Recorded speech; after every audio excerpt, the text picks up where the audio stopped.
ఒక చిన్న ఫ్లెక్సీ తెలంగాణ భారతీయ జనతా పార్టీని నిజంగా ఇట్లా చింపేసిందిరా నాయన.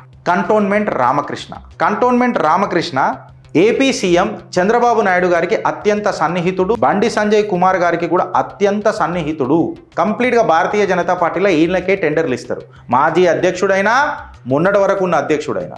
కంటోన్మెంట్ రామకృష్ణకు ఇవాళ పేటీఎం రామకృష్ణ అని చెప్పి ఎందుకు పేరు వచ్చింది? దేశం కోసం, ధర్మం కోసం మాటలతోని రాజకీయాలు ఎక్కువ రోజులు నడవయి. ఈ ఫ్లెక్సీలు బయట పెడితే ఎవరికి లాభమైతుంది? ప్రత్యక్షంగా ఎవరా నాయకులు? ఆ సూత్రధారి, జగన్నాటక సూత్రధారి ఎవరు? నాతోనే, నేనుంటేనే, నేను వచ్చిన తర్వాతనే అనే తరుణం నరేంద్ర దామోదర్ దాస్ మోదీ కూడా మాట్లాడలే. పార్టీని ఇంత సక్సెస్ఫుల్గా నడిపిన మోదీ, అమిత్ షా కూడా మాట్లాడలే.